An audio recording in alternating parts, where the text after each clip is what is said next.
June 28, 1914. The morning in Sarajevo began without drama. The streets were alive with ordinary sounds, footsteps, quiet conversations, the clatter of carts and trams. Flags hung from buildings, not as symbols of war, but as decorations for a visit. An open-top car rolled forward at a careful pace, carrying Archduke Franz Ferdinand of Austria-Hungary and his wife Sophie. The route had been planned, the schedule printed, the crowd curious rather than hostile. No one watching believed they were standing at the edge of history. Then a young man stepped out from the crowd. 2 shots rang out. Within moments, the Archduke and his wife were dead. The car stopped. Confusion spread. People shouted. Soldiers moved. And in those few seconds, the fragile balance of Europe crocked. Oversimplified, World War I did not begin with a grand declaration or a single decision made in a smoky room. It began because systems built to prevent war moved too quickly to stop it. Fear, pride, and rigid plans collided, and once they did, no one knew how to slow the fall. Before 1914, Europe looked powerful and modern. Industry hummed, railways connected cities, science promised progress, empires displayed confidence. Yet, beneath that surface, every major power felt threatened. Security came from strength, not trust. Diplomacy was backed by armies, not compromise. Peace existed because everyone feared the consequences of losing. Germany had united late and risen fast. Its factories produced steel, weapons, and goods at a staggering pace. Its leaders wanted security on their borders and respect among the older empires. Britain ruled the seas and feared any rival that might challenge its navy or threaten its trade routes. France carried deep resentment from earlier defeats and dreamed of reclaiming lost territory. Russia sought influence over Eastern Europe and the Balkans, while struggling with poverty and unrest at home. Austria-Hungary governed a vast empire filled with different languages, cultures, and loyalties, and it feared that nationalism would tear it apart. None of these nations trusted one another, so they created alliances. On paper, alliances promised stability. In reality, they locked governments into automatic responses. If one moved, the others were obligated to follow. Flexibility disappeared. The Balkans were the most dangerous place in Europe because so many ambitions collided there. Nationalist movements pushed for independence. Empires pushed to maintain control. Serbia, small but ambitious, supported Slavic nationalism. Austria-Hungary saw this as a direct threat to its survival. When Franz Ferdinand was assassinated, Austria-Hungary believed it had proof that Serbia was the enemy. Backed by Germany's promise of support, Austria-Hungary issued an ultimatum designed to strip Serbia of sovereignty. Serbia accepted almost all of it, but refused total submission. That refusal was enough. Austria-Hungary declared war. Russia, seeing itself as protector of Slavic nations, mobilized to defend Serbia. Germany viewed Russian mobilization as an existential threat and activated its own war plans. Those plans demanded speed. Delay meant disaster. France, bound to Russia, prepared for war. Britain, tied to Belgium's neutrality, entered when German troops crossed Belgian borders. Within weeks, Europe was at war. No leader pressed a single button to start it. The war happened because each step triggered another, and stopping was seen as weakness. Military timetables ruled decision-making.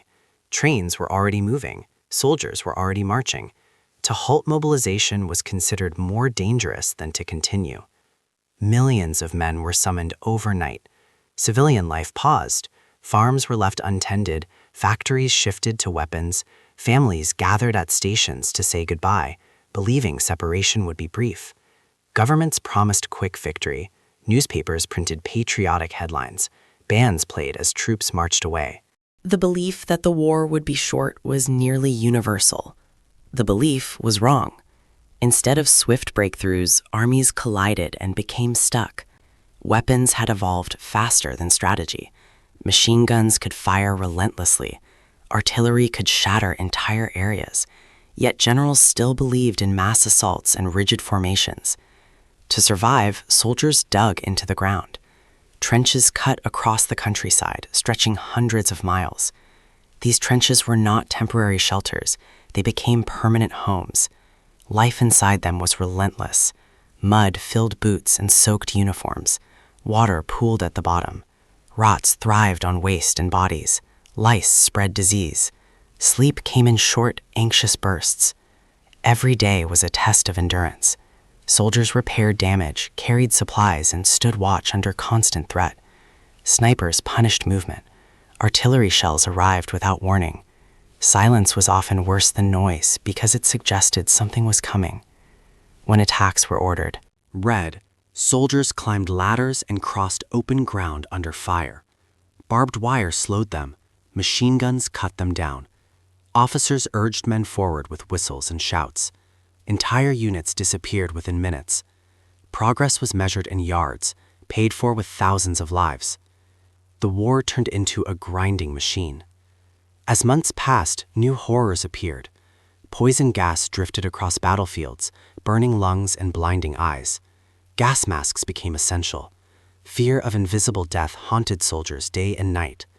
Warfare crossed a moral boundary that could never be erased. Technology continued to advance. Tanks lumbered forward, unreliable but terrifying.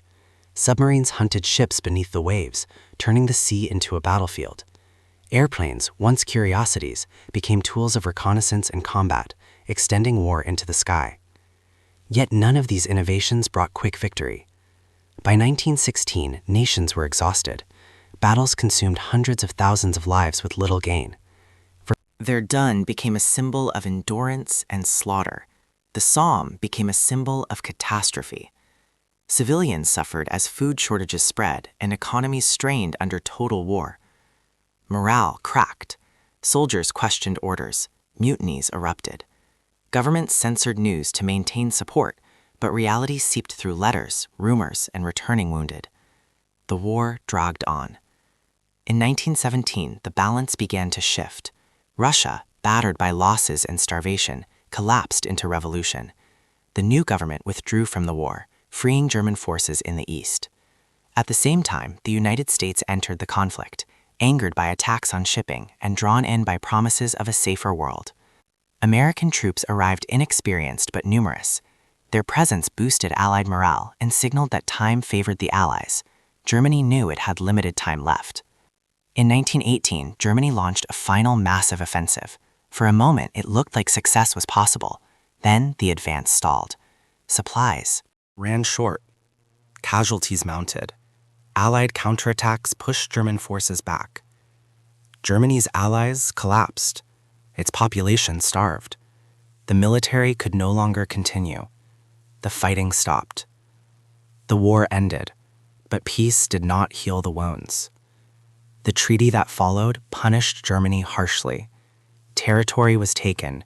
Military power was stripped away. Enormous reparations were imposed. The nation was humiliated and destabilized. New countries were created from the ruins of empires, with borders drawn by distant negotiators rather than local realities. The world had changed. World War I destroyed the old order. Empires fell. Monarchies vanished.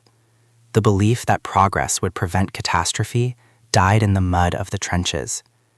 The war proved that industrial power combined with fear could produce destruction on an imaginable scale. It was called the war to end all wars. It did not. Oversimplified, the war began because nations built alliances they could not escape, trusted plans that could not adapt, and believed that strength mattered more than understanding. The shots in Sarajevo were not the cause. They were the spark. The fire had already been waiting. This was only the beginning of the consequences. By the time the guns fell silent in late 1918, Europe barely recognized itself.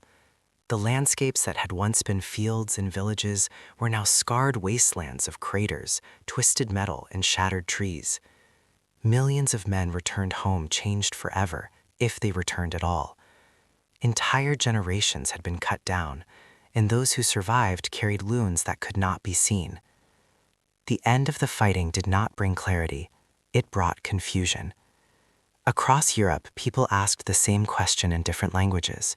How did this happen? How did a continent that believed itself civilized and advanced destroy itself so completely? Oversimplified, the answer was uncomfortable. The war did not spiral out of control because of madness alone. It happened because ordinary decisions were made again and again, each one logical in isolation, but catastrophic when combined. During the war, governments had learned how to mobilize entire societies. Factories stopped producing consumer goods and began producing weapons. Women moved into industrial jobs as men were sent to the front. Food was rationed. News was controlled. Patriotism was encouraged, sometimes forced. Total war meant that no one was truly a civilian anymore.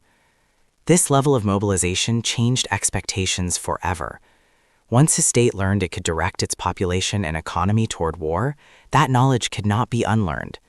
World War I taught governments how to fight wars on a scale never seen before. It also taught soldiers what modern war really meant.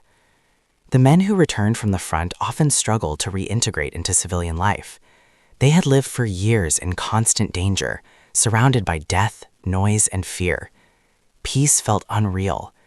Many suffered from what was then called shell shock, a condition poorly understood and often dismissed. Some could not sleep. Some could not work. Some could not speak about what they had seen. Societies were not prepared to care for them. In Germany, the defeat felt sudden and humiliating. Many soldiers believed they had not been truly beaten on the battlefield. They had marched home in formation, not surrendering in place. This belief fed a dangerous myth that the army had been betrayed from within rather than defeated by enemies. Oversimplified, this idea planted a seed of anger that would grow over the next 2 decades. France, though technically victorious, was exhausted. Large parts of its land were destroyed. A generation of young men was gone. Britain emerged victorious but deeply in debt, its global dominance beginning to slip. Russia had abandoned the war altogether and descended into civil conflict, eventually giving rise to a new political system that rejected the old order entirely. Austria-Hungary simply collapsed, left behind a patchwork of new states, each with its own ambitions, fears, and unresolved disputes. Borders were drawn quickly, often ignoring ethnic realities. Minorities found themselves trapped in countries that did not see them as citizens. Tensions simmered beneath the surface. The treaty that ended the war was meant to secure peace. Instead, it created resentment.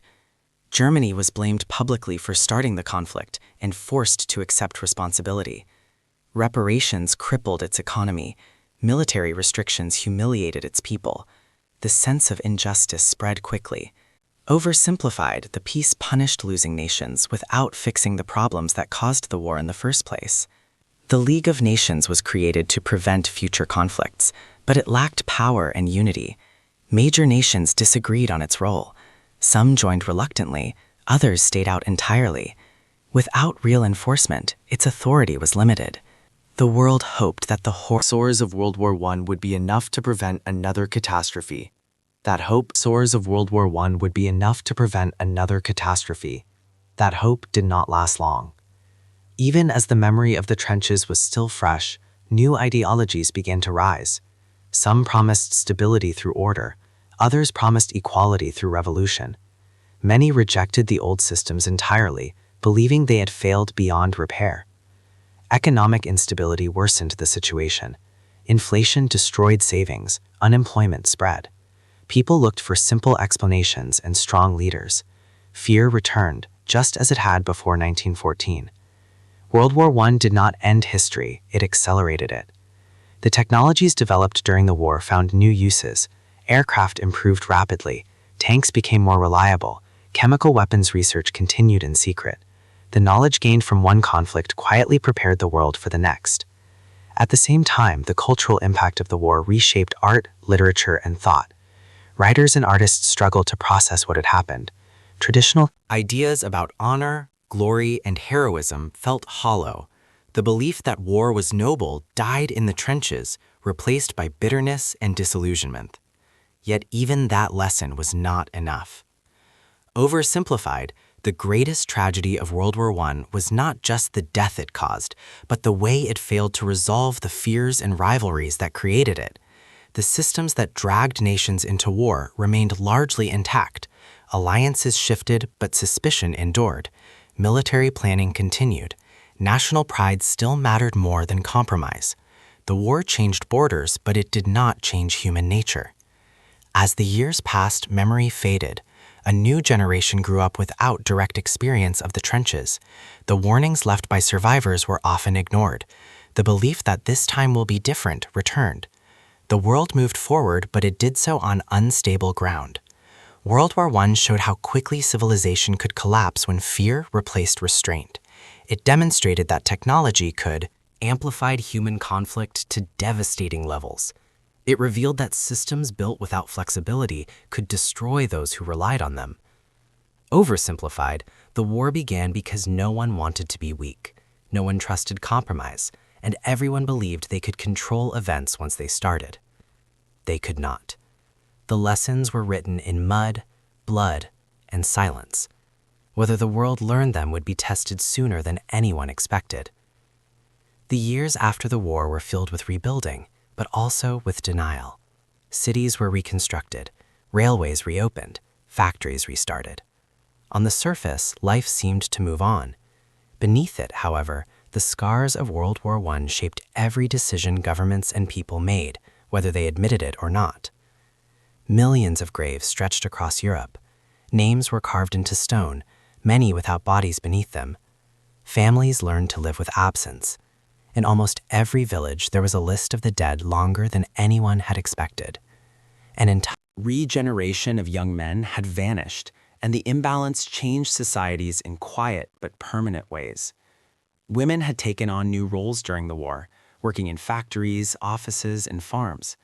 When the war ended, many were expected to return to old roles, but the world was no longer the same. The war had proven that society could change quickly when forced to. That realization lingered. At the same time, governments struggled with debts and broken economies. Inflation destroyed savings. Currencies collapsed. People who had trusted the state before the war now questioned it openly. Faith in old institutions weakened, creating space for radical ideas. In Germany, resentment hardened into anger. Many Germans believed the peace settlement was unjust. They saw the treaty not as an agreement, but as punishment. The restrictions on the military felt humiliating.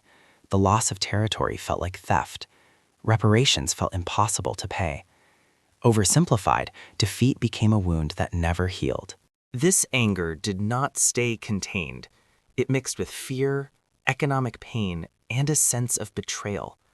Political extremism found fertile ground.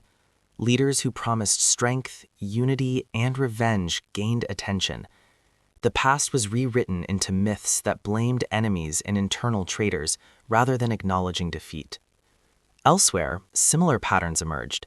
In Italy, disappointment over gains from the war fueled unrest. In Eastern Europe, new nations struggled with internal divisions and external threats. In Russia, the revolution led to a new political system that rejected the old order entirely, creating a powerful alternative ideology that frightened its neighbors. World War I did not simply end with an armistice. It reshaped the global balance of power. Old empires faded. New powers rose.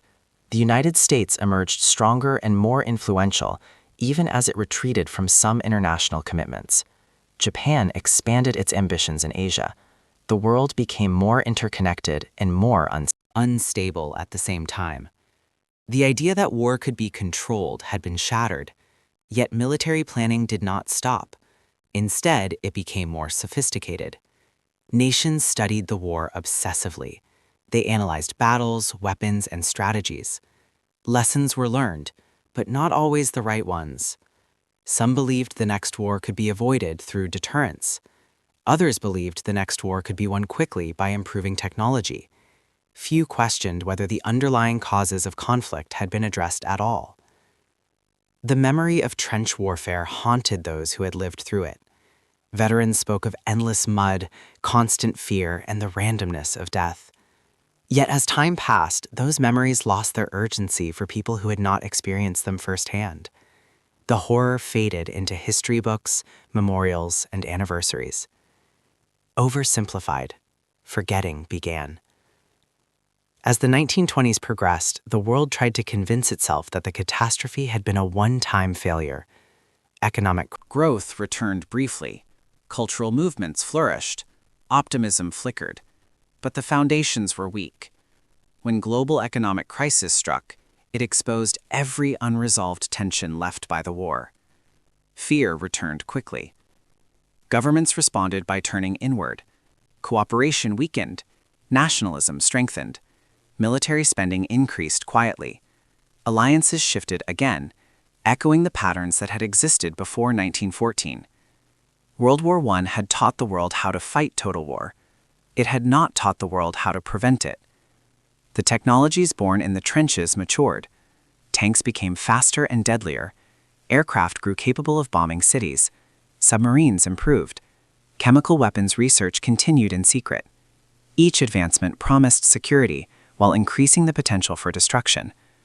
Oversimplified, the tools of war advanced faster than the wisdom to restrain them. The belief that modern societies were immune to collapse proved false. World War I demonstrated that even the Most advanced civilizations could destroy themselves through fear and miscalculation. It showed that progress did not guarantee peace.